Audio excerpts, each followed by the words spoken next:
আল্লাহর নবীর মিশন বাস্তবায়ন করব। নবীর মিশন কি ছিল ভালো করে শুনুন। আল্লাহ রাব্বুল আলামিন কোরআনে কারীমে 3 জায়গায় একই কথা বলেছেন, ওয়াল্লাযী আরসালা রাসূলাহু বিল হুদা ওয়া দীনিল হক।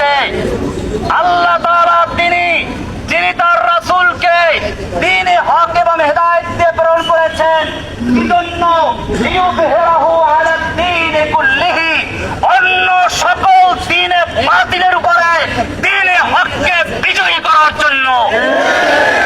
আমাদের এখন কর্মসূচি হচ্ছে আল্লাহর জমিনে আল্লাহর নবীর সেই মিশন বাস্তবায়ন করা, আল্লাহর দ্বীনে হককে সকল দ্বীনে বাতিলের উপরে বিজয়ী করে ইনশাআল্লাহ আমরা ইসলামের পতাকা উত্তোলন করে ছাড়বো। সেই কাজে আপনাদের সঙ্গী পাবো ইনশাআল্লাহ। তৌফিক দান করুন, আমিন। ধৈর্য ধারণ করুন, কোনো বিশৃঙ্খলা না করি। আর এখন কেউ মুসাফা করার চেষ্টা করবেন না। কারণ হচ্ছে এই, আসলে সেনাবাহিনী আমাদের যে সুবিধার্থী, তারা আমাকে বলেছিল গোপনে অন্য রাস্তা দিয়ে পার করে দিবে, কিন্তু আমি জানি আপনারা আমাকে তাদের চেয়েও ভালোবাসেন। আপনাদেরকে গালে রেখে অন্য পথে যাওয়াটা আমি পছন্দ করি না। সেজন্য আপনাদের দোয়া পাওয়ার জন্য এবং আপনাদের মনের আবেগটাকে কিছুটা হলেও শান্ত করার জন্য আমি আপনাদের সামনে এসেছি। এখন আমরা কেউ কোনো বিশৃঙ্খলা করবো না। গাড়িটা যিনি চালাচ্ছেন ওনার বারবার অনুরোধ হচ্ছে, ভাই গাড়ির যেন কোনো ক্ষতি কেউ না করে, কেউ মুসাফা করতে না আসে, এরকম ভাবে গাড়ির যেন কোনো রঙের ক্ষতি না লাগে, কারণ গাড়িটা ওনার নিজেরও না।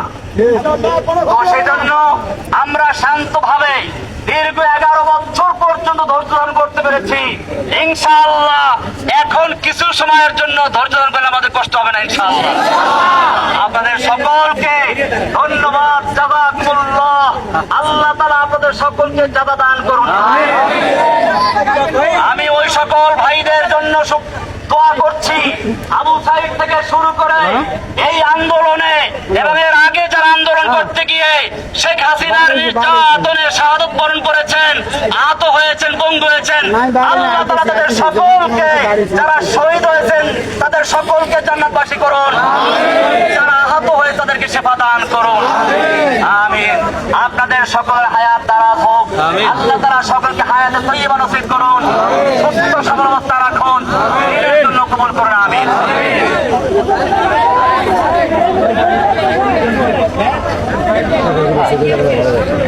ভাই সাইডে হয়ে যা, সাইডে হয়ে যা, সকলে